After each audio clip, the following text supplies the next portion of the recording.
Welcome back to episode 100 of Warrior's Den. In today's episode, I am going to go over a little bit about myself and how UTKM came to be and the journey sort of to where it is today.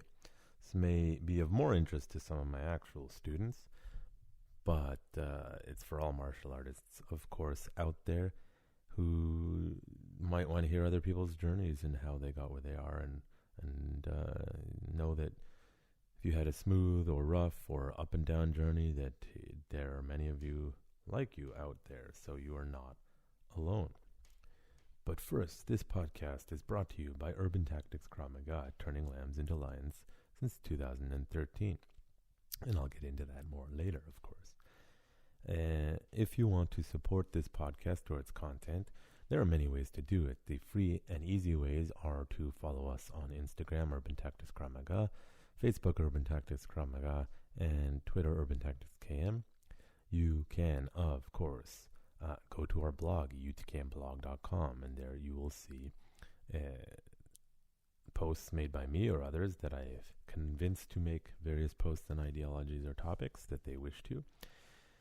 You can, of course, if you want to, send us your stories about martial arts training and how you used it in a self-defense scenario. If you want to, we can keep it anonymous, and you can send that to us at info@urbantacticscanada.com. And, of course, anything that we do choose to publish, we will give you 3 months free on utkmu.com. Now, before I get to that, you can, of course, support us directly by going to the Support Us tab on the utkmblog.com, and you can send us some money to support us, mainly me and my school, so we can have me focus on this content and other content so that I don't have to focus on other things, which is always wonderful. Of course not. If you don't care, then that is understandable as well. You can, of course, go to utkmu.com and you can sign up for our beginner and novice packages and check out the curriculum as I teach it at UTKM. It took many years to develop said curriculum, and again, I can get into this in this podcast. So there is that, and what else? If you need to get your firearms license in Canada, it's not specific to Canadian citizens, but if you want to get your Canadian firearms license, I offer the Canadian Firearms Safety Course and Canadian Restricted Firearms Safety Course, and if you want to sign up for those, you can go to our local website, urbantacticskm.com, and check out the tab that says CFSC and CRFSC. It's a mouthful, I know. And then the dates for the upcoming courses will be available there. So you can check that out.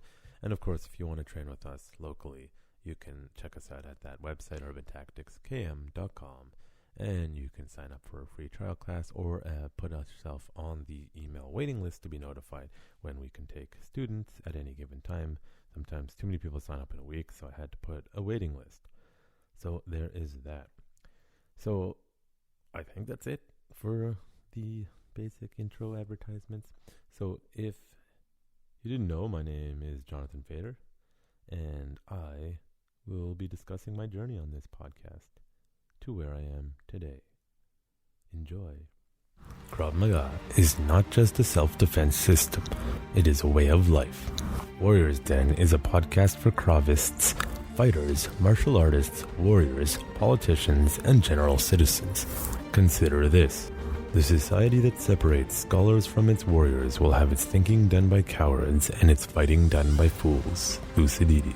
Your host, Jonathan Fader, talks to guests in an open and uncensored format about their fights, their philosophies, and their lives.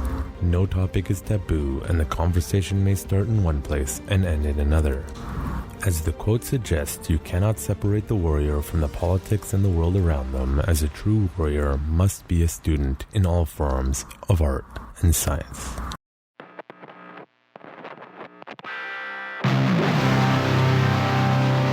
You're listening to The Warrior's Den.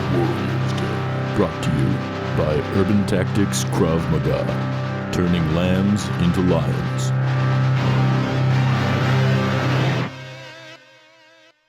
So I thought, as this was episode 100, I would do a special episode on the journey of not only myself, your host, and also UTKM and how it came to be. Because if you'd asked me when I was younger if this is what I would be doing for a living, I would have laughed at you. You see, my dream was to be a millionaire. No matter how many the direction I took, by the age of 30, well, that goal passed a long time ago, but that is okay because I am quite happy with how things have turned out. Now, it all started a long time ago in a galaxy far away, where an egg hatched and a dinosaur was born. And that story has nothing to do with this. I thought I'd try to be humorous. Whether that made you laugh, good. If not, oh well. So, I am actually from Metro Vancouver, Canada, originally. It's mostly spent times in certain suburbs of the area and not. Contrary to some people's belief that I'm from Israel, I am not. That gets into the whole confusion about why I served in the IDF. If you are Jewish, you can serve. You do have to prove you're Jewish, but you can go there and serve, so there's that. So I'm born Metro Vancouver, sort of to a, lower middle class family. Father's an engineer. Mother worked as an administrator for the local newspapers. Went to school like anyone else. Wasn't particularly popular, but wasn't not popular. I was one of those weird, could hang out with anyone. While some people enjoyed my company, other people did not. That's still true to this day. If you haven't figured out, I am not like other people sometimes. It's easy to make that statement. When you don't fit in with other people, it's either because you're doing something wrong or you're just genuinely not like other people, because there is a bell curve model. And if you're not in that sort of average sort of behavioral spectrum, other people will have difficulty with it, whatever that means to you. Now, because of sort of that, I hung out with all sorts of different people. I found myself with sometimes hanging out with popular kids, sometimes with people that other people didn't find popular, but I hung out with them, and I ended up with a wide variety of experiences. Sometimes I was hanging around not the best people. Sometimes I was hanging around totally normal people. Some of them did drugs. Some of them didn't do drugs. I personally didn't do any drugs in high school. I was pretty clean. I think I only even drank like a few times. But nonetheless, I had a wide variety of experiences, some good, some not good, and many of the stories that I acquired in my youth, I still use to this day as teaching strategies to explain self-defense scenarios or decision-making processes. So my earlier youth is not the most exciting in the world. Of course, if you were there, some of those moments would have been quite thrilling, though I'm not going to disclose the details of some of those events as not such great decision-making as teenagers are. Now, as far as my martial arts journey, I didn't really do martial arts. When I was younger, younger like elementary school, young grades, my parents enrolled me into a variety of sports. I think they had me in the Jewish soccer league at one point, pre-hockey, as most Canadians did. I never actually played hockey, just sort of the pre-hockey. I don't know how old I was, 6, 7. And back in the skill development period, and I want to play hockey. This isn't hockey. I didn't understand the concept of developing skills from a fundamental level, and didn't until I started teaching. It's funny how that works. Did baseball, a year of baseball or two, or what else did I do? I don't even remember. I dabbled in a few things, but I never actually did martial arts. I remember very clearly telling my parents, hey, I really want to do martial arts, but I don't want to do something with katas, because even when I was younger, I'm like, I don't want to do katas. I don't see the point. I want to learn how to fight. I do expand my stance on katas when I was doing episode 97 with Laszlo. So if you want to hear more about that, why I'm not the biggest fan of them, even in my young age. And my parents would just say, well, we don't know. We only know karate. And this is pre-internet, so looking it up required extensive work, and they didn't want to do it. So it is what it is. I believe in high school, I found a boxing club that some of my colleagues at the time wanted to train. Now, I don't say friends because they really weren't my friends. They're just people who knew me and I knew them, and they really needed someone to drive them to the boxing place, which happened to be my parents. So they were much bigger and more. One of them was very athletic, naturally gifted athlete, and both of them were bigger than me. And the guy was an old school boxing coach, just sort of show you a few little things. Hey, get in the ring and punch the crap out of each other. Well, I don't particularly like getting beat the crap out of by bigger, stronger, or faster people. So I wasn't very much interested in sticking around. I have to think real hard to remember that sort of life event as far as something that I did. And then, graduating high school, like so many teens, and this is 2005-ish is sort of where Facebook started becoming a thing.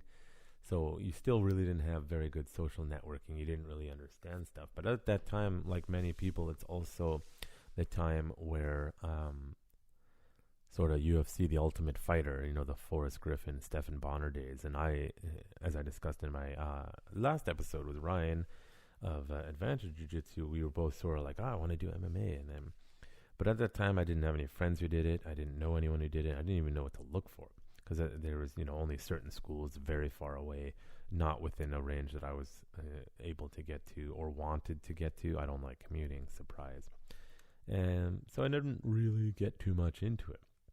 Now, out of high school, lots of people don't know what they want to do, and I didn't know what I was going to do. I still wanted to go to university, but I didn't want to be one of those person who just went for the sake of going, because it's very expensive, and I didn't want to waste time or money, anybody's money for that matter. And I was working at McDonald's like so many people. I'd started that job, I believe, in grade 12. A funny life lesson. We used to work graveyards Friday, Saturday nights with a friend of mine, and at that time, there was no manager. It was just us. It's like, I cannot believe they would let two 17-year-olds run the McDonald's exclusively on their own with no supervision for like six hours at a time, Friday, Saturday nights. It's pretty hilarious. It shows you the extent that McDonald's, some of them people manage those stores so poorly. But anyways, I won't be a podcast about trash talking that company. And if they do pay attention to me and try to sue me, wonderful, someone's paying attention. What interesting story I remember from that time, though, actually pretty hilariously, was there was a shooting right across the street. The location I was at, there was sort of unofficial nightclubs in that area. They're not really nightclubs, but, places people hung out, particularly for the Asian community, and there was a gang shooting across the street at the time, and I remember it's like 2 a.m. I don't even think we heard it. Police come, hey, can we get camera videos? And we said, well, we'd love to help you, but the cameras aren't actually plugged into anything. There was a device, but no one was recording anything. Again, not to trash talk them, but it's interesting. If no one's watching, did it even happen? Funny experience there. So anyways, I didn't know what I wanted to do. And a family member of mine had recently had a new partner that was into occupational health and safety. And they were talking about me periodically about, hey, you should go get your first aid certificate. So you can be an on-call first aid agent. And they were paying considerably more than what minimum wage was at the time. And I thought about it, and it's like, it's a better job anyway. And I could even sit and play on my laptop or whatever in between during shifts. If you're just, a lot of the places I had to go, you just had to sit there and be available, and you'd go 8-12 hours with nothing happening. Occasionally someone would pop in, I need a band-aid, and you're like, I need to write it down. So I started in there, and still not sure what I wanted to do. And they convinced me, because they offered, hey, we're going to start this apprenticeship program for occupational health and safety. We're going to develop you and mentor you into this field. Start this at that time. There wasn't really any degree programs for occupational health and safety. It was very much the early days of like officializing it as an industry or a specific field. Before that, it was very much, hey, you're the safety guy, you run it. So the local technical school, BCIT, offered a program meant for people working. So I signed up on that and started that. And it was sort of, again, hey, we're going to mentor you. Hey, we're going to develop you. Hey, we're gonna help you be an expert in this field. So I said, okay. So I, of course, started the program. It's mostly online learning. And eventually I got my construction safety coordinator, which allowed me to be a safety site supervisor on construction sites, which that's a disaster because in this where I am, nobody gives a shit about the safety guy. Often the companies begrudgingly have you there because they're required to. Now this was many years ago, so it was just, and imagine being the 20-year-old guy telling other people what to do. And, I was being told, you lack experience, you blah, blah, blah, blah, you don't know what you're doing. It's like, yeah, that's wonderful. Because no one will let me do anything, or nobody is doing that thing that I was told I would get mentorship. So I believe I paused my learning for a little bit, and I decided to go to Israel for a bit and get some experience. Now, there's a program in Israel that allows Jews who've never been to Israel or don't necessarily have family in Israel, just really never been, to go for free. So I said, hey, let's do that. Let's go to Israel and see it's all what this is all about. I just wanted to get away and do something different. On top of that, there was a second program that allowed volunteers with some experience to help out with Magen David Adom, which is the Israeli ambulance service. So I thought, hey, I'm in the first day in the safety industry. Maybe if I go get some experience, they will let me do stuff more when I get back. Or they'll trust me more instead of just telling me I'm young and don't know anything. So I went and I did this program. I believe it's called Taglit. And, thought being around more Jews would be like, oh, I can connect with people. Nah, not really. There was a particular group of people seemed to be upper middle class to wealthier individual kids who come from pretty good families, most of whom were from Winnipeg, I believe.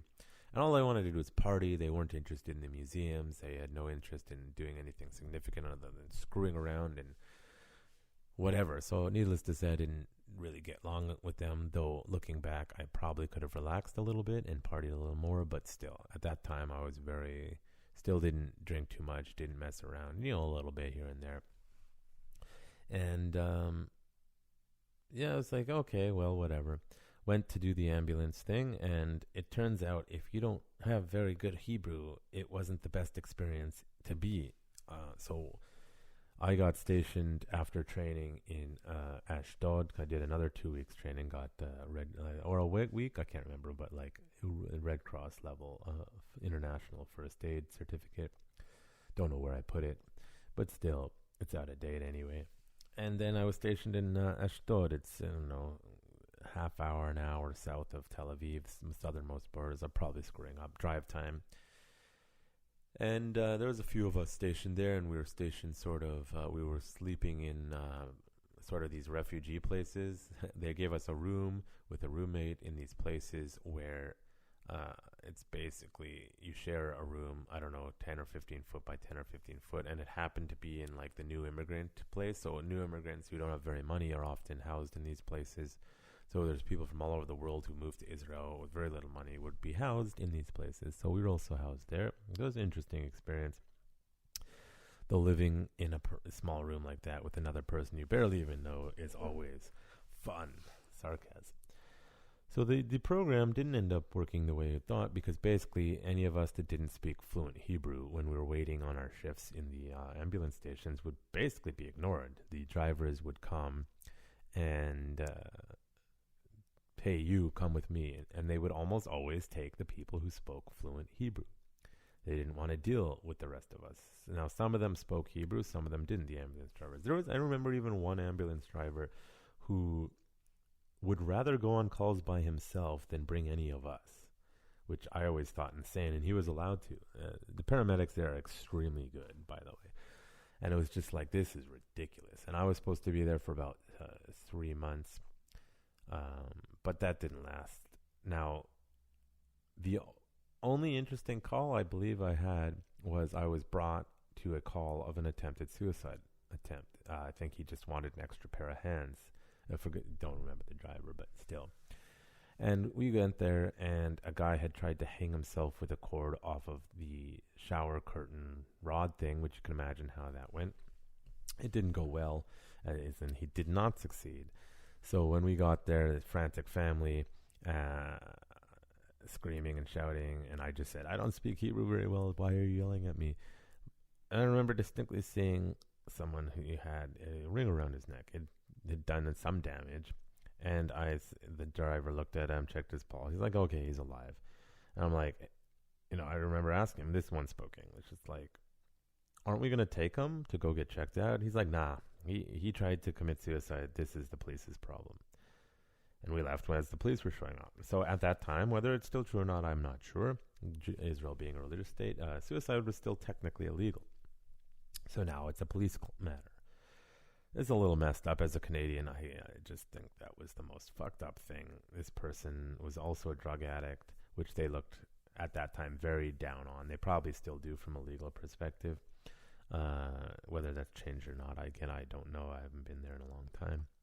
So, that's the most memorable moment. And I remember talking to people who were stationed in Tel Aviv or in Jerusalem or in the big cities, and they're like, oh yeah, we went on all these interesting places, these calls, like these crazy calls. I remember someone telling me one where someone's face was smashed into a window, which I can imagine was not very pleasant. But, my initial, the point I'm getting, my initial experience with Israel actually was kind of boring and not very interesting. And me being not the most social person, I knew people, but I didn't explore, and I wasn't as adventurous as I should have been. Also not having a great deal of finances means I can't really do that much because you have to travel and you have to do all sorts of stuff. But also when you're by yourself, it's not very fun. So I ended up leaving that and going back and being like, hey, let's get back to this health and safety stuff. I guess I got some experience. It helped a little bit. I seemed to get a little bit more respect. But, you're still young. And I worked my way through the program at BCIT, and I finished, in about 2 years with honors. Now, near the tail end of that, the last sort of 6 months, I was getting a little annoyed that I was essentially being treated like the company bitch. And near the tail end, when I was being allowed to do certain things, it was kind of annoying. Anyways, I finished my certification, and this was being allowed to do basic sort of consulting work, just not with the clients directly, but sort of preparing documents and doing all that sort of stuff. And, I worked pretty quick. It was going pretty well in my perspective, except anytime I didn't get something right, and I'm like submitting it to my supervisors, like, hey, check this out. They're like, you can't submit this. And it's like, I understand that. This is exactly why I'm here to learn. And so you can show me how to do it properly. And I was not getting mentorship properly. Now, that aside, there was also, in my personal life, I believe, as it always is with me, something to do with a girl, and things were going sideways with that, and things were going sideways with other things. And I just remember when they put this other younger guy in his 27 as my new supervisor, because there was some personnel issues at that. And I just thought to myself, you know what? Fuck this. Obviously, they're not interested in mentoring me like they thought they would, or they think they are. Now, there was more to that story, is that the individual's partner turned out to be a real piece of shit. So no shocker there, why things weren't going the way they were supposed to go. As far as, hey, I understand my personality aside, and the way I do things aside, but where's my mentorship? Non-existent. So I basically said, you know what? Fuck it. I'm going to do what I thought I should do when I went to do Magen David Adom, which I almost did, which was stay in Israel and do the army. So I remember talking to a high school friend of mine who was working at a local car dealership, just one of the lower level jobs. Hey, if I quit this job I'm working, which was paying really well, by the way, could you get me a job? He said, sure, we can get you a job. Now, I went from making a lot of money for someone at that age back then, at the very tail end. It was a fair amount of money. The kind of money that most people would be even happy to be getting in today's dollar. In retrospect, sometimes I'm like, I should have sucked it up and stayed, because I would have probably owned multiple houses, but I was just not happy. Even back then, I realized that there's more to life than that, to a degree. And anyways, from the time I quit that job, and then I started working at this car dealership, another shittily run company. But hey, if you're making millions and millions of dollars, nothing could be possibly wrong ever in the internal workings of a company, right? That shall be remain nameless. Now, working there, I was also doing this other thing. I joined a program that every 3 to 4 months, or every few months, you go meet with a group of people who also wanted to move to Israel as what's called a lone soldier. And the lone soldiers were people who went to Israel without any immediate family there to support them. It's Chayal Boded or Chayalim Bodedim. My Hebrew is crap, by the way, at this point. And I started sort of learning Hebrew. And at a certain point, earlier on in that process, there was one of these guys who worked at the dealership who said, hey, you're planning on going to Israel. Do you know what Krav Maga is? And I said vaguely, a little bit I know. A little bit I saw a documentary, about it, and it's very interesting. And he's like, I know a guy who's teaching it and is looking for students. And he gave me the contact information. Now, that individual turned out to be my original business partner. I won't get into that. If you want to know who it is, you can look at the old episodes or posts on the blog. You can check it out. And it was him and another individual named Tony, who was a Bulgarian ex-Air Force pilot. And the two of them taught Krav Maga. It was then under IKMF, the Israeli International Krav Maga Federation. And I started learning, and I learned for about 7 or 8 months and developed my skills to a degree. And then off to Israel I went again. And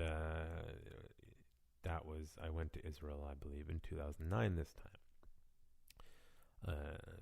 And I said, my mother always thought, oh shit, he's not going to come back. And he's going to stay, and I'm never going to see him again. Well, that didn't happen. I came back. But anyways, so I went with another program, this time again with helping people who wanted to be lone soldiers and join the military. Now, I do have some family in Israel, but they're just on another world. So my ability to get along with them, they're wonderful people, but just not develop a significant relationship. Part of it is me, of course. And went through the process. Learned some before I actually ended up going several months earlier into Israel, prior to my program actually starting. And I went to an Ulpan, which is the school to teach Hebrew. They offer it free for all new immigrants. And I started learning Hebrew more significantly. And I was getting pretty decent, actually. And then when I was assessed, I did not have a high level of Hebrew. So they wanted me to go to the Army Ulpan, which turned out to be more about the most disciplined place I was in the entire Army. Now, I should remember, when you do your initial intake, they do physical and mental assessments, psychological evaluations. I scored really high on the mental and psychological evaluations. However, they gave me a low physical profile due to something I'm born with that in no way, shape, or form affects your ability to do anything. It was a silly little rule. I'm not going to get into details about if this thing happens, you can't be a combat soldier. And I remember being like, I flew all the way into this country. I want to be a combat soldier. And I actually had to fight to be able to become a combat soldier, or infantry, as normally it would be called. But on paper, it always gave me that low physical profile. I forgot what the number is. And which caused a lot of problems. It basically prevented me from trying out for special forces tryouts, because by the time anyone could sort it out, it was too late and the trials had passed. Now, with that being said, physically speaking, I would not have met the minimum requirements at that time. I'm probably in better shape now than I was back then. Peak male physical performance in your 30s. So I couldn't get into special forces, which was my dream, though some would say not dream enough. But I'd read lots of books from people who'd done it, and I wanted to get into the special forces, but my time passed and I was unable to get in. So I said, after fighting, I still can go into combat. And they said, where do you want to go? I said, I want to go into the paratroopers. Well, paratroopers, at least I was able to go do the trials, but for some reason, so there's now 5 major infantry brigades in Israel. And a long time ago, the paratroopers, or Tzanchanim, just butchered that one. Used to be sort of a more elite unit. Now they're just a regular infantry unit, but they still have the air of elitism. So you have to do a trial to get into the paratroopers. They didn't take me. So I ended up in... they said, where do you want to go next? I said, okay, I want to go to Golani. It was another famous infantry unit. So paratroopers has the red berets. Golani has the brown berets. And they said, no, we don't want to. We're not going to put you there. It's like, okay. And then they said, you should go in Nachal, which is one of the brigades. They usually put like the Westerner white foreigners there, the English speakers. They all shove them there. And I said, I don't want to be like everybody else. I want to go to Givati, which is the other one. I just decided to be contrarian. I'm not going to go to Nachal. I'm going to go to Givati. Though I may have had a better time in Nachal, for all I know, because I would have been around a lot more similar-minded people, which is possibly why they wanted me there. So I got into Givati, which is purple. So if you're wondering, purple is the beret color that they have. So if you're in Israel and you're walking around and you see people with different colored berets, it basically means kind of what unit they're attached to. It doesn't necessarily mean they're in a unit, because people could have a purple beret, but they're actually not a combat soldier. They're just attached to that unit and involved heavily in that unit. And there's different colors indicating sort of where you are. So I got into Givati, and basic training is 4 months, and advanced training is 3 months. And depending on when you cycle in or out, you go do guard duty for 3 to 6 months somewhere, or you do more training with the entire regiment. So Givati would be a regiment. So I remember going from the Army Ulpan to basic training for combat. I remember being shocked by the complete lack of discipline as compared to the discipline that was expected of you in the Army Ulpan, which I always thought was hilarious. And one of the reasons it was explained to me why the infantry, at least, is not the most disciplined is because if they're too disciplined, and so combat is optional. Sometimes they kind of coerce people, be like, yeah, you're in good shape, blah, blah, blah, you should go there. And they just kind of stay, but it's optional. You don't have to do combat. So someone explained to me, if we're too strict and too hard and too disciplined, then a lot of these people will find reasons to get out of combat duty. And in order to keep the numbers, they kind of treated it as a game. It's like, I was just shocked. I even remember hearing about someone who served in the American Marines and then went into basic and advanced training and had a mental breakdown at the complete lack of discipline and the way people were behaving. It was just, it's not what you expect. This idea that all militaries are the same and operate as the way you see them in the Marines is nonsense. It's every military is different. Some are really strict, some are not so strict. I remember later we met a guy who served in the Ukrainian military prior to coming to Israel. He didn't actually have to serve in the Israeli military. I believe it's an international rule. If you serve in one military, you don't need to serve in another military. But he did anyway. And we asked him what was the difference between the two. He's like, you get fed here, although the food is questionable. But there's just interesting perspective. So, I went through basic training and it was tough for me. So every unit is a little bit different on how the training operates. They have a beret march where you do a long march, forced march. They do like 6 kilometers an hour with a crap load of gear. And Givati's beret march was at the end of basic training. And the other units, it's at the end of advanced training. And they sort of, what you learn in basic training is how to shoot your gun, basic field maneuvers, how the army kind of works, structure, etc. And also building you up to these field marches. They'll start a little bit of gear on and 2 kilometers, and then they do a little bit more gear and 5 kilometers, and then by the end of it, ours was a 40 kilometer march, I believe, and they run you at a pace that it takes you all night to do.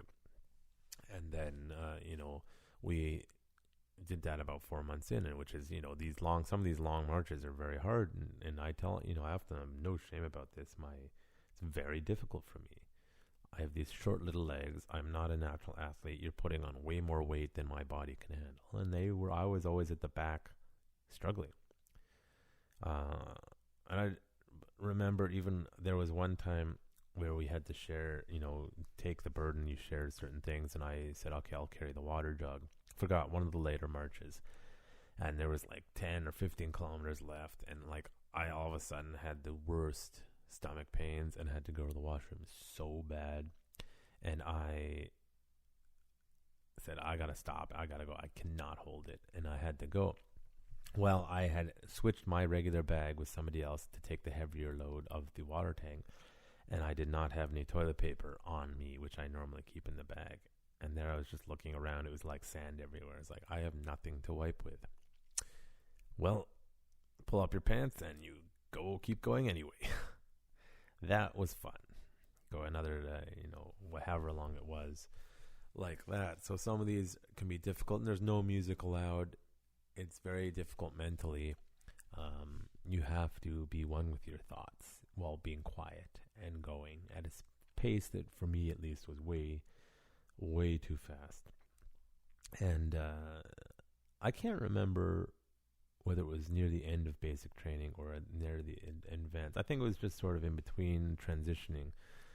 But we went on this exercise. We were just sort of a support troop, and it was a big exercise involving multiple units in a place. We were simulating sort of a Lebanon environment in case we have to go into Lebanon.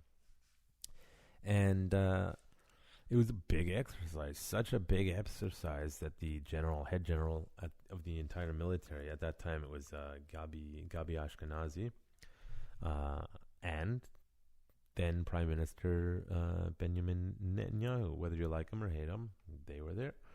And for whatever weird reason, me and my commander, my sergeant, who happened to be close, were invited up to go talk to them as the soldiers. It's like, okay, well then, that's interesting.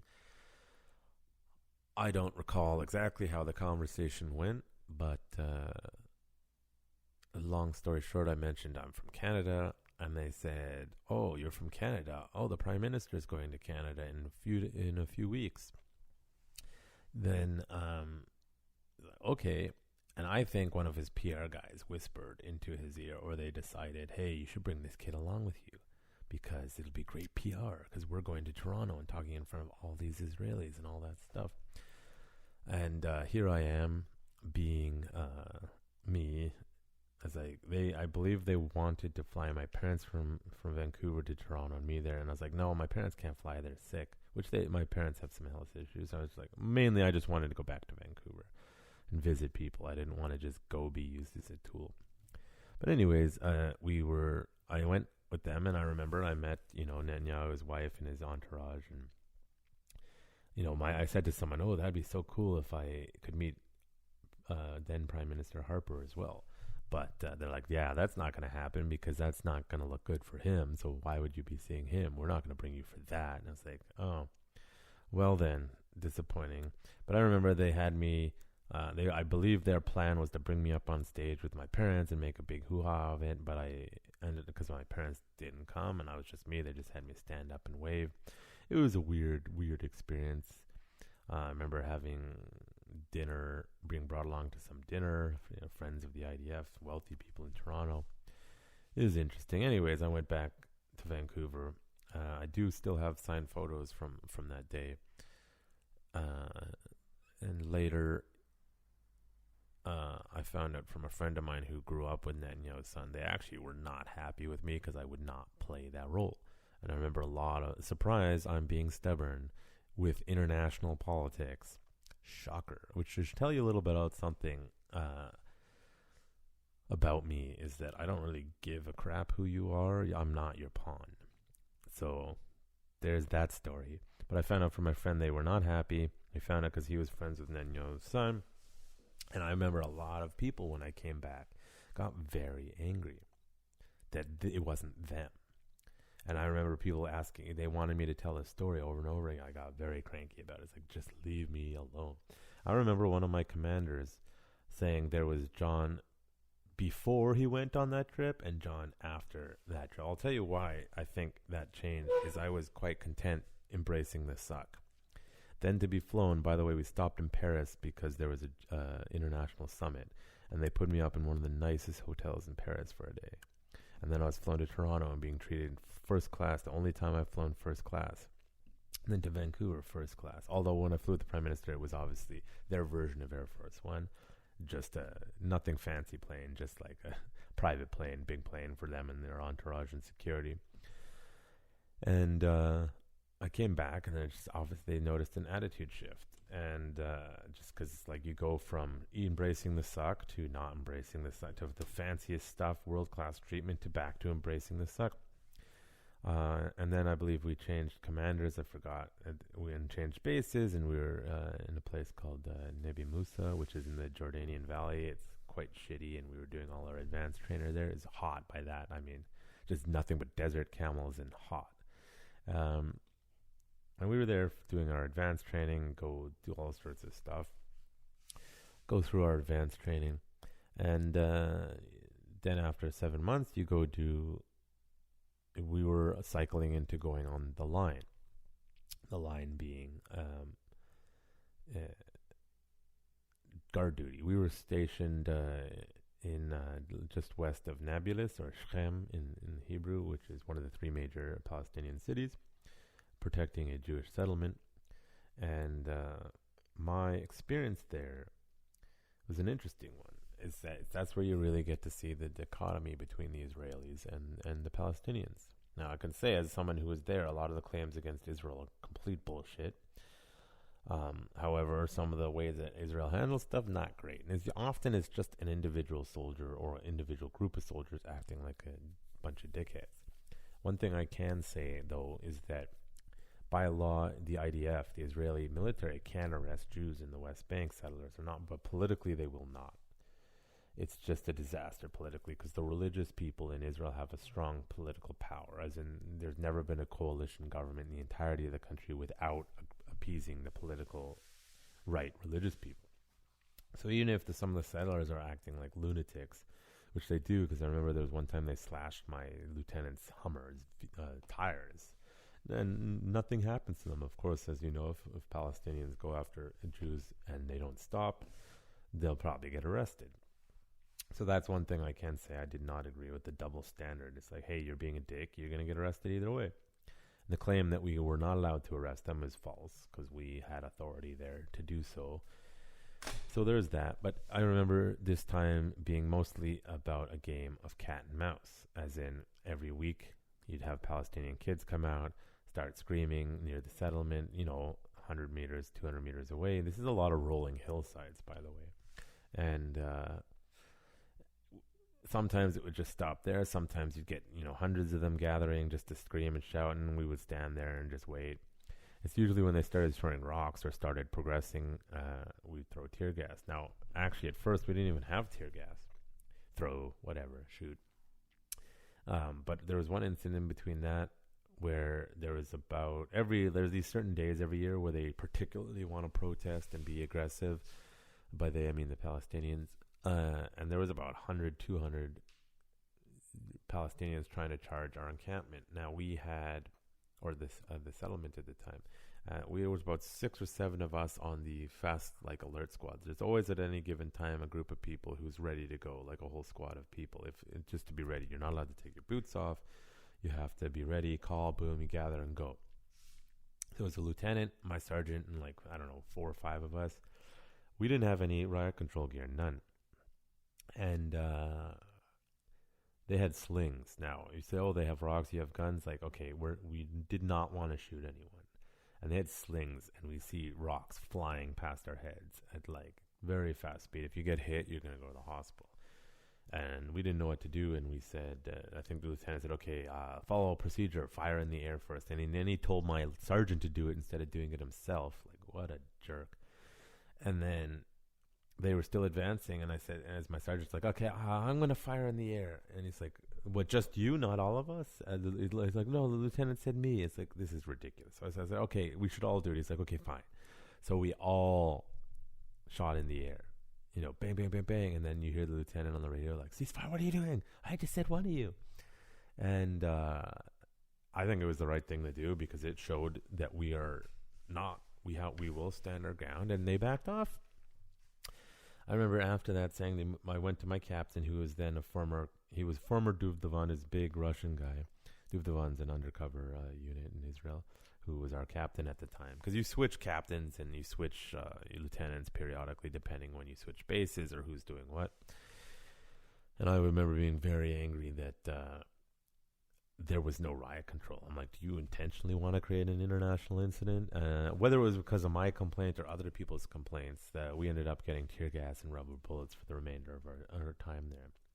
Now, I also had a very good friend during this time, because I ended up going to sniper school at Mitkanadam, the counterterrorism base. We became designated snipers. Oh, I forgot to mention, earlier on I was a light machine gunner, and I hated it. They often always give it to the foreigners because we're bigger. I jokingly said, I'll take the machine gun, knowing that this other guy in my squad was going to be it, but he blew out his knee a week before the selection, and I wanted to be a marksman, and they gave me the damn machine gun. So I had to argue to go be a sniper, and thank God, because this was before we went on the line, I believe. See, I'm going from memory, so I can't remember exactly everything. And I ended up making really good friends with my spotter, which is obvious. You should be. He was a guy who spoke fluent English, and though he grew up in Israel, was originally from America. And thank God that I ended up in that sniper squad, because I think they picked some of the smartest guys, most of whom spoke or understood English, except for the two guys we hated who did not speak English. We didn't like them, not because they didn't speak English, because I had like Russian friends who spoke English, who were from Russia, Ukrainian friends who spoke English, and even the ones who didn't. There was one guy from Russia who didn't speak English, but he's a super nice guy. There was these two guys that we just didn't like. It was about 10 of us, and our sergeant. And this is before that sort of incident I was talking about. And we went to sniper school 6 weeks, and we became very close. And I'm happy that happened, because that probably kept me a little sane, because this is the part that my mental health was declining. My mental health started declining heavily after my spotter went on to go to sergeant school or commander school to take over a squad. And that left me, like, all my friends are slowly going away. And I basically didn't relate to anyone in the squad. And I remember my mental health was in not a great place near the end of that. It was probably a year and a half in. It was very much in decline. I remember even trying to get out of the military. Now, here's what happened. How long you have to serve is based on age. So if I'd actually moved to Israel 3 days earlier, my minimum requiring serve time was 6 months. Because I moved when I was like 21, something like that. I landed when I was 22. So if I'd moved when I was 21, it was a year and a half, and then if it was 22, it would have been 6 months. So one of the things I had to sort of agree to loosely was if I what was it called? If I wanted to be a sniper, I had to sign an additional 6 months or so. And finally, they're like, this is the condition, this is how it normally is. Turns out that was a lie. They had me sign under false pretense, because I met a whole bunch of people at sniper school who didn't actually need to sign additional time, and in fact were serving less collective time than I did in the military. Gotta love military bureaucracies. It's the same bullshit in every country. So near the end, after that time, we were done in Shkam. We went to cycle a 3-month training field exercise with the regiment in Golan Heights, I believe. And near the end, it was almost about 2 years. And then at that time, when I was back home, which was a kibbutz, and I should have mentioned that earlier, I lived on a kibbutz because that was part of the program I was in. But I think I would have been much happier if I'd sucked up the financial loss and moved somewhere else, like Tel Aviv. It would have been much more fun, because oftentimes when I come home every week or so, I should clarify, take a step back. In the IDF, you go home every week, 2 weeks, 3 weeks, depending on what unit you're in, what's going on. I had friends who'd come home every 28 days for 2-3 days. That was the minimum. They were in special force units and stuff. But many of my friends in the reg forces, other regiments, they would go home every 2 weeks or every 3 weeks. Now, our regiment Givati commander has decided, no, my soldiers are going home every week, which probably affected my mental health negatively, because if you embrace the suck and you're like, I'm on base, I'm going to be here, you sort of get in a state of, this is what it is. But when you go home and then don't go back, it's like, freedom, not freedom, freedom, not freedom, freedom. And it really screws things up. So one of the times near the end of my service, I broke my foot. I believe I was drunk and I was dancing. Fun way to break my foot. Whatever, which basically pulled me out of service ultimately. And I was going back and forth. I remember like fighting with people to get out. And I remember at that time, I was trying to also get out in time so that I could go to my friend's wedding. The same friend who gave me that job. And it was a long, complicated process. Eventually, I ended up home.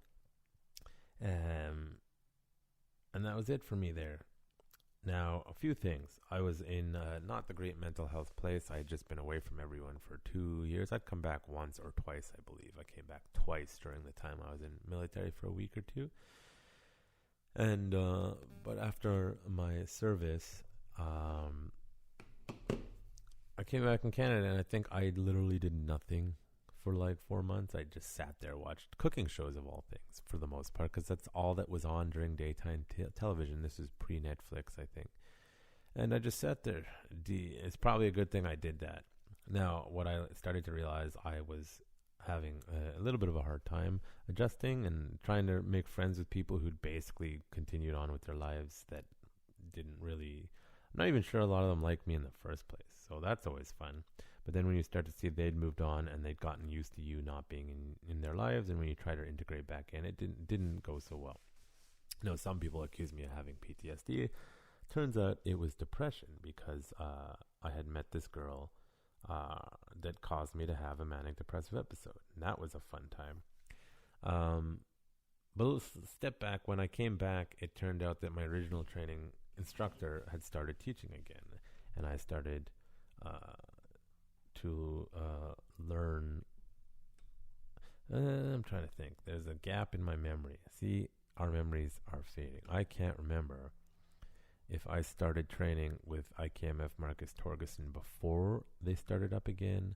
I believe, yeah. I think before that sort of situation happened, I was training with Marcus Torgerson, who's now, I believe, a G3 IKMF, under the IKMF brand. And then at some point, because when I came back, I believe my original training instructor was gone in Taiwan. So at some point, I started connecting with them again, and Marcus eventually stopped teaching, and we started teaching again, and I met a girl, and then it's all this sort of stuff, and things went sideways. I had a manic depressive episode, and that was the realization that, I have serious mental health problems. Serious mental health problems, as in I lost like 30-40 pounds in a 2-week period or something like that, and was just going to work and coming back. I was working at the same place I worked before I left the dealership, and visibly shaking, and I sort of dragged myself out of it. Nobody helped me, because it turned out nobody gave a shit. So I just sort of figured it out, went to the doctor, sorted that out. But throughout this whole process, started teaching Krav Maga as an assistant, sort of. I was asked by my former partner and original instructor to start to teach, because they had attempted multiple times to start Krav Maga schools and was having trouble. So they brought me on to help them teach. And I'd been asked actually by Marcus to do the IKMF instructor program, which at the time I didn't think I was ready for, but it is what it is. And sort of UTKM kind of became a thing. I remember we had a hard conversation saying, listen, if you want me to actually come on and help you really develop this thing, then I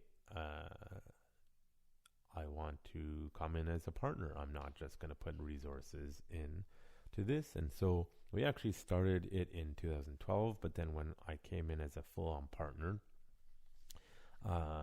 it was 2013 we founded the company originally, Urban Tactics Krav Maga, through just circumstances. And at that time, I was still working that other job, and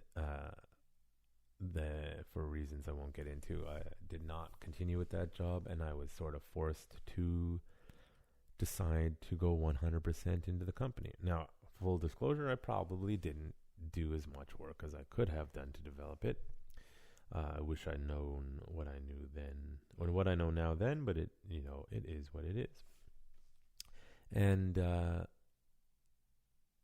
at the time, I also started going to school for psychology because it's something I'd always wanted to go to school for.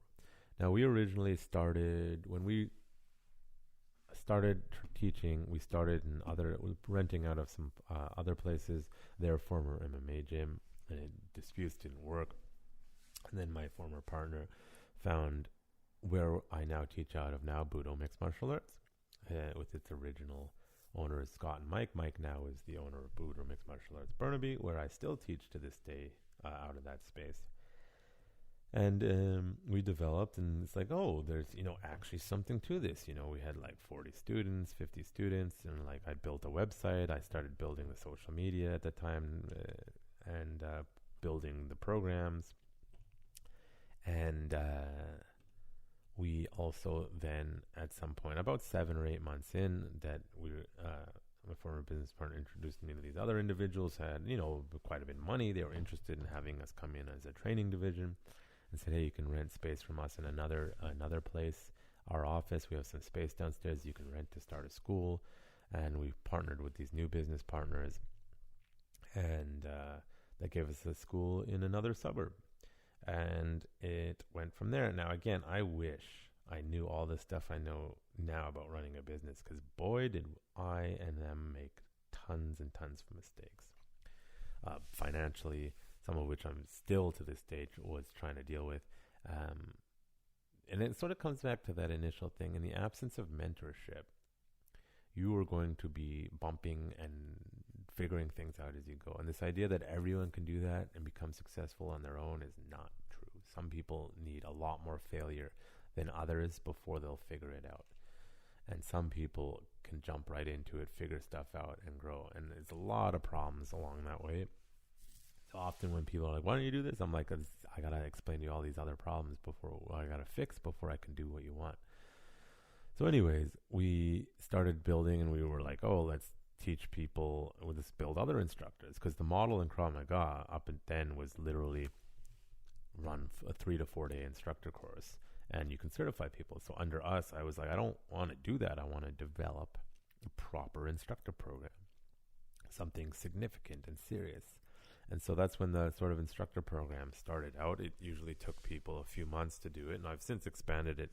It takes a little longer now. And if you remember the episode I did with my student a few episodes back ago, I did with Nate, and I talked about what I want out of the instructor program. So we certified a few people in Crash Course, and it was sort of the early iterations of that. I would never do that anymore. It just, you do not produce good quality instructors in that short time. Luckily, the individuals at that time had some experience, so that helped out a lot. And then things kind of went really sideways with those secondary business partners, to the point where we wanted to distance ourselves as fast as we possibly could. We had these other individuals that were renting a space next to us, a powerlifting gym, and they wanted to get a bigger space. So we, at the minimum, needed to get out of that space because it was causing too many problems. And we looked around and found a space in what we thought was a great location in an older building. It was kind of like a warehouse, older warehouse. The property wasn't the nicest. And I thought, this is a lot of potential. It's huge space. We can develop it into, I wanted to build this huge sort of thing. And we moved there, and so sort of a thing happened with that powerlifting there. It ended up being horrible tenants. We had the head lease, and they were subleasing from us. It turned out, and I had to evict them. And it turned into a almost lawsuit that got dropped sort of in the end.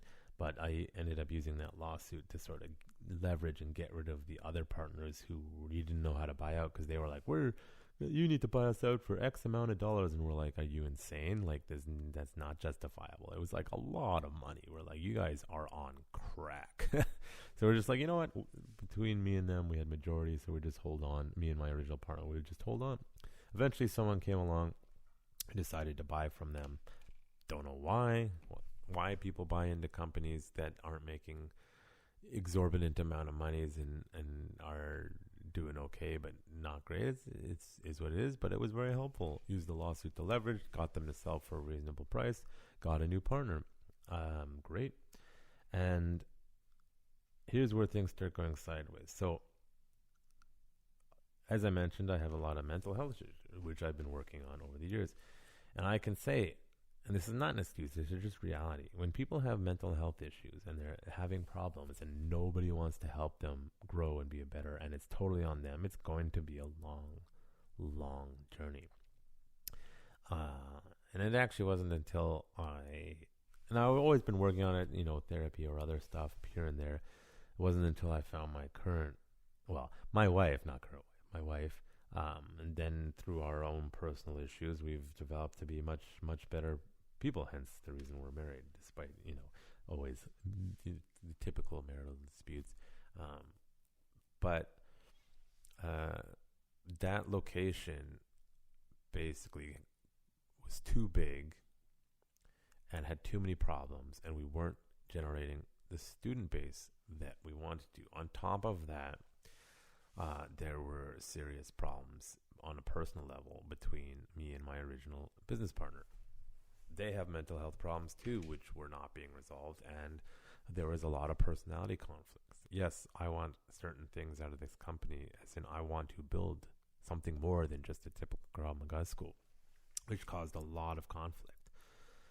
Sometimes people don't get along. Sometimes, I'm not the nicest person. Sometimes other people need to admit fault too, and it just did not work.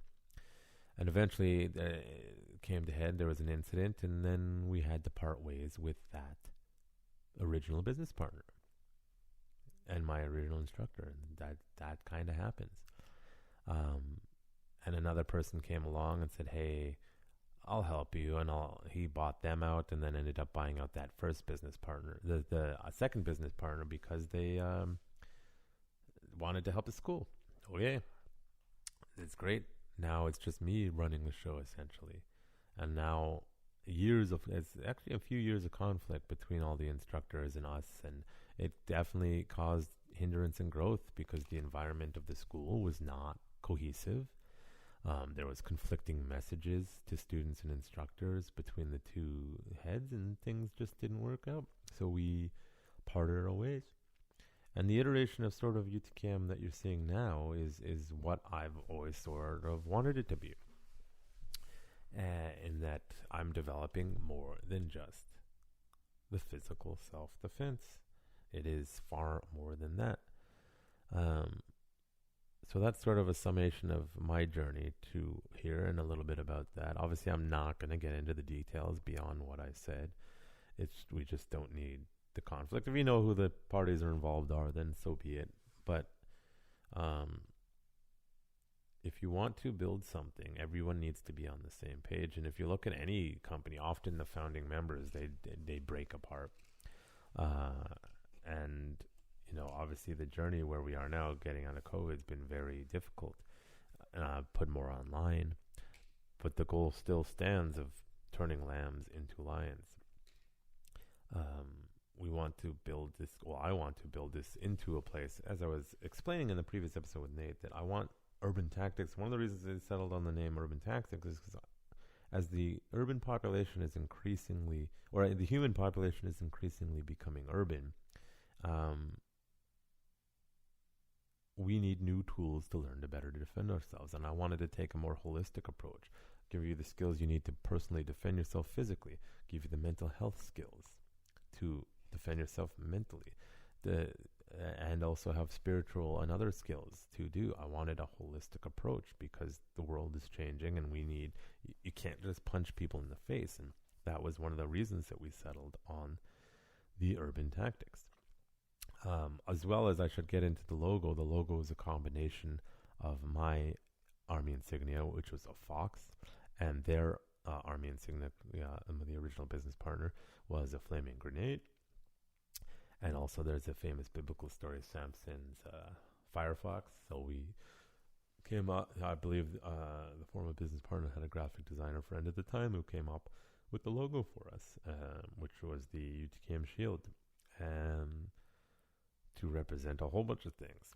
It's a cool logo either way, obviously. So that's where UTKM's kind of at now. It's just me running the show, and I've spent a lot of time and energy putting more than just that. Obviously, developing the curriculum. The curriculum is predominantly mine, sorry. But I should add into that sort of timeline. During that time, see, again, I'm doing this from memory, so it's a little all over the place. But during that time, we branched out from IKMF. I personally went and did from 2000,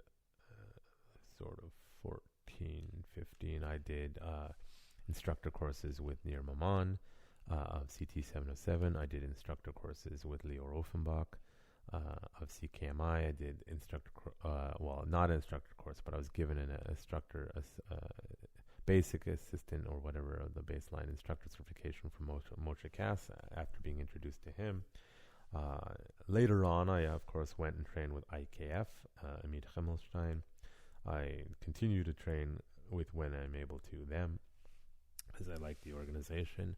I'm not really actively involved with the other ones. I'm still in contact with Nir. Obviously, I had Nir on. Nir lives in Toronto and just doesn't run that many courses right now. So otherwise, I'd gladly train with Nir. And that's sort of through my training with my original partners and through IKMF and Marcus and all that developed, looking at all the curriculum, and I wanted to follow the principles of Krav Maga, which is simplify your curriculum, keep it simple.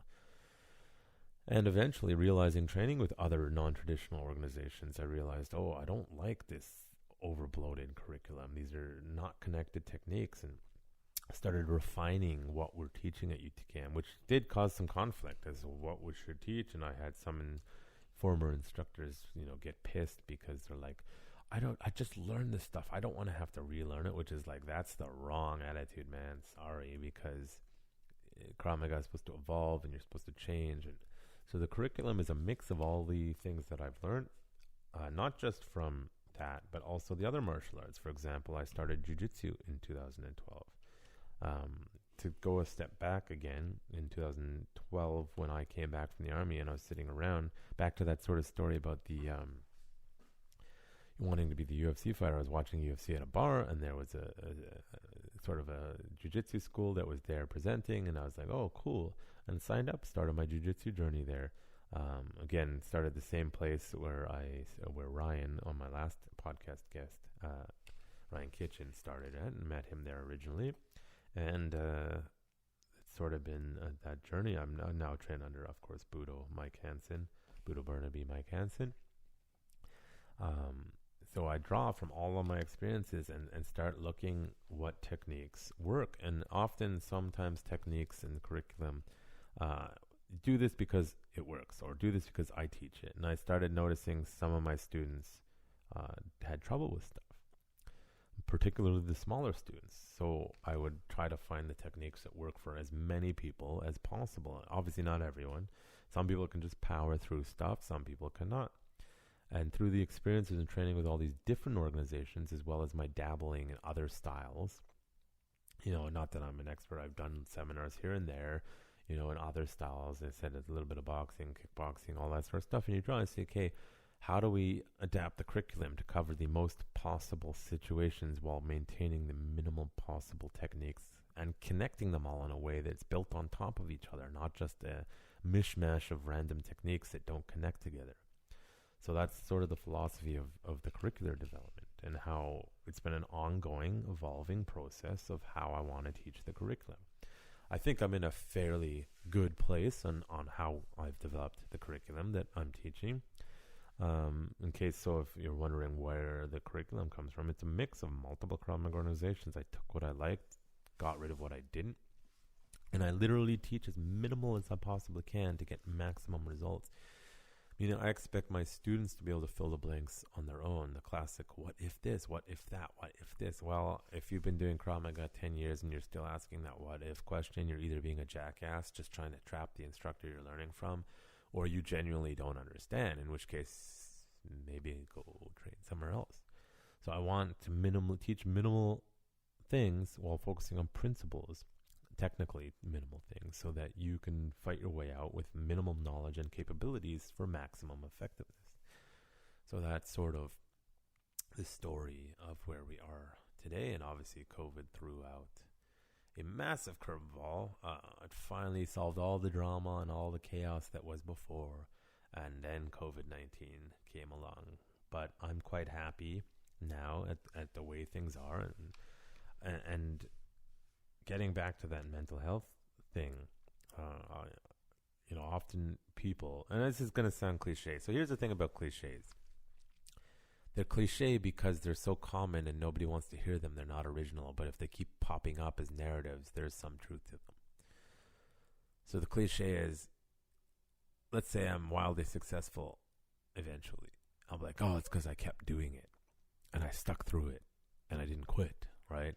First of all, if you don't put the effort and you don't keep doing it, then you're missing out on all potential opportunities that might have made you successful. Now, the other aspect of that is not everyone's going to be successful. Not everyone's going to work out.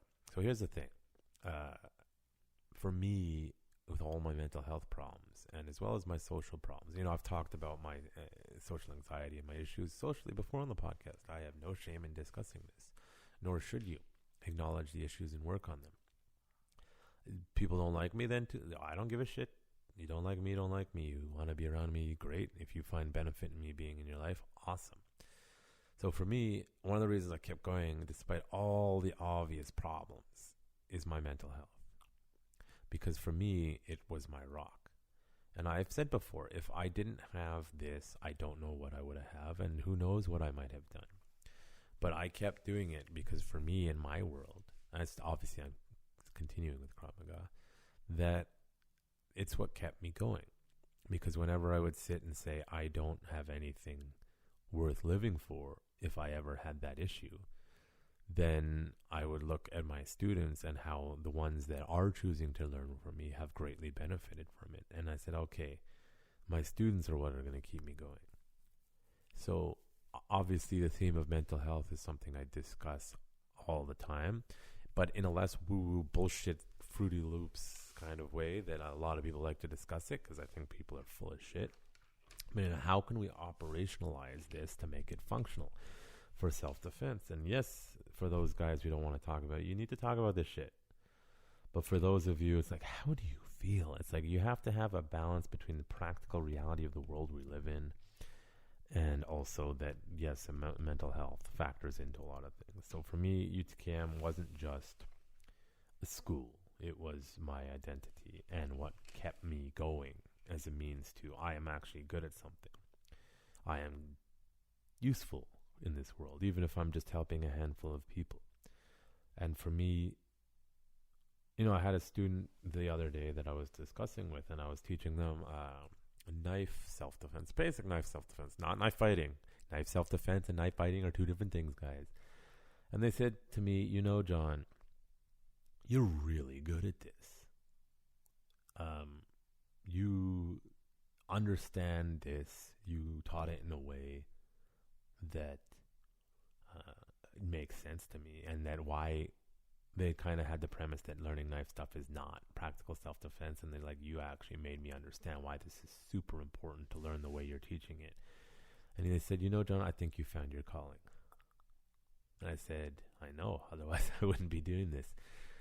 Funny story, I remember in high school, biology, there was a teacher. I feel bad for it now. I used to talk through the whole class because it was boring for me, just the way the information was being presented, not the biology itself. And I remember one day she said, John, you're not going to make anything of your life. And I said, you know what? That's me being the smartass. It doesn't really matter what I end up doing. I'm going to be making more than you, which actually turned out to be true, right? Because of the occupational health and safety stuff, I did end up making more than a teacher. And she was very upset by that. And the hilarious part, the irony is that I found my calling in teaching. It turns out I'm really good at teaching. At least the subject matter that I teach regular on. Obviously, if you teach new subject matter, you're going to be struggling until you do enough iterations. So when my friend said, I think you find your calling, it's like, I know. Even if I do other stuff, I don't mind doing other stuff. But with all the issues, going on, the reality is when you don't fit in, even if it's just because mental health or you have trouble working for other people because of mental health, you got to make your own path. And for me, it is this, teaching and developing a school that helps as many people who want to come learn self-defense, right? Nothing wrong with other martial arts, but if they're teaching it and there's too much sports application or too much other stuff, it's not really self-defense, though always useful to have some. The more you're able to use your body, no matter the style, the better you will be able to be in any self-defense situation. But UTKM is not just a place for people to learn self-defense. It's the thing that's kept me going over these years, despite all my struggles. And thankfully, through exploration and tough discussions with my wife and other things we've explored that I've talked about, I can say that I don't really have depression anymore. It's not really a thing. Now that I can manage that, I'm able to grow as a person. Now, when you fix that underlying problem, you can then start the growth. If you can't fix those underlying problems, it's going to be very difficult to grow.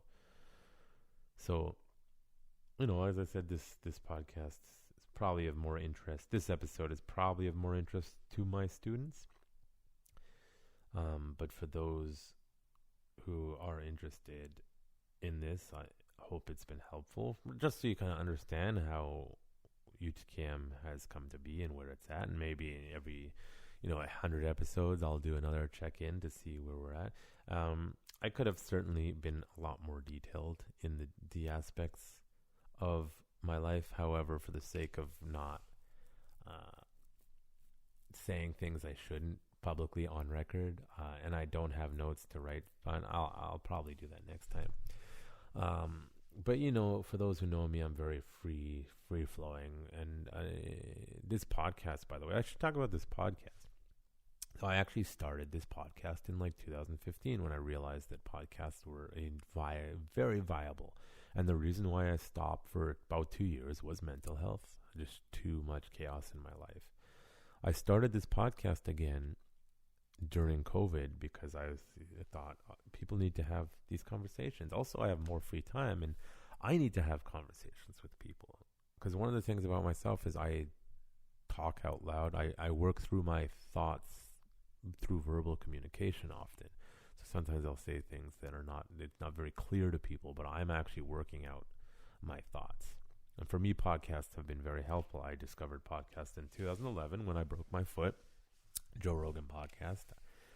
I was bored on the internet on iTunes searching stuff, and I found, what's a podcast? And I just explored and free time found it. And for me, I've mentioned podcasts for me finding podcasts made it so that I don't feel so alone in the world, because now I can find voices of people who think like me or ideas that I'd never thought of or heard of. So that's one of the reasons I started this podcast, so I can be that for other people as well, for those who want to listen. And I didn't really know the identity of what I wanted the podcast to be. I like to talk about politics, if you know. I like to talk about what's going on in the world. I like to talk about martial arts. I like to talk about anything. So, in the early days of the podcast, there was no real direction per se, but it sort of followed this, but I didn't know what to do with it. And if you want to listen to the older episodes, they are there on the podcast, on the blog, utkmblog.com. They are there. So if you want to go hear some of the people who were involved in the creation of UTKM, you can. And you can piece together some puzzles if you want to. I'm just giving a perspective, and you can do the work to fill that in. As far as the details, again, of my life story so far, I left it very loose. I'm sure if I sat down and wrote, I could do, like anybody's life, a considerably interesting story. This story wasn't that interesting, I think, but it's more of just, hey, this is a check-in. Publicly, I'm giving you a check-in. This is where it is. This is how we got to be.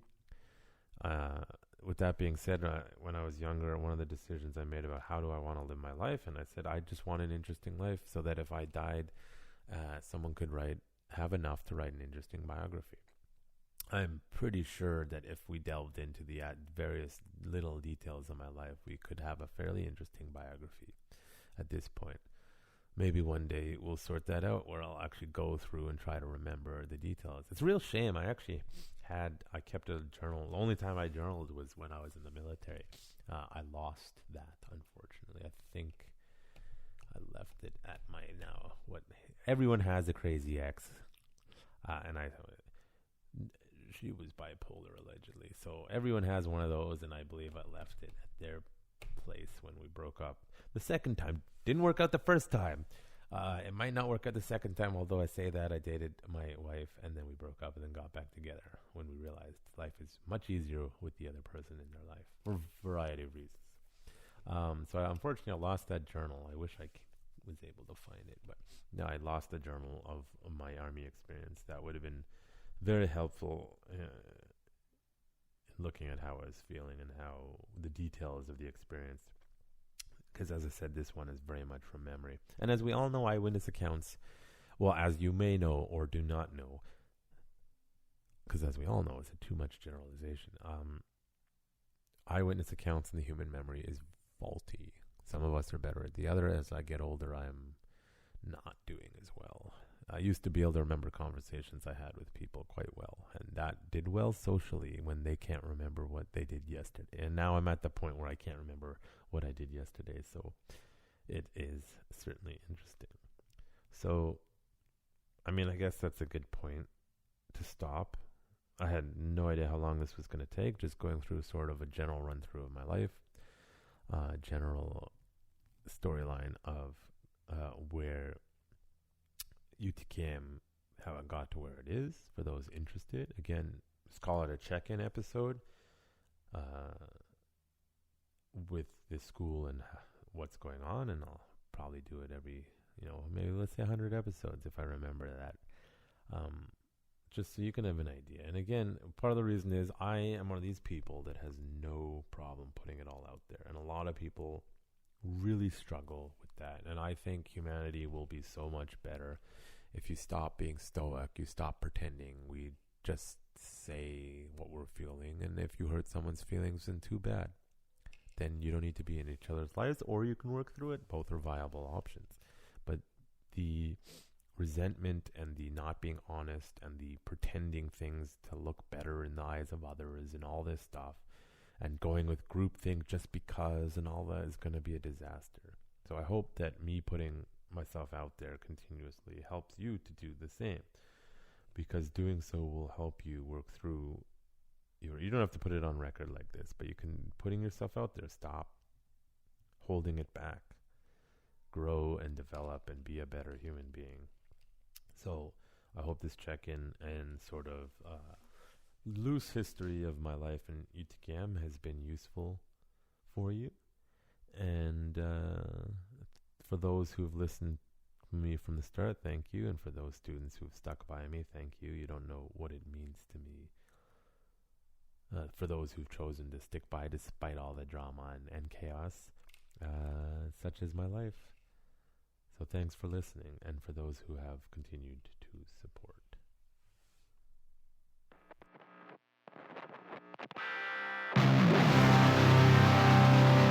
You're listening to The Warrior's Day. Brought to you by Urban Tactics Krav Maga, turning lambs into lions.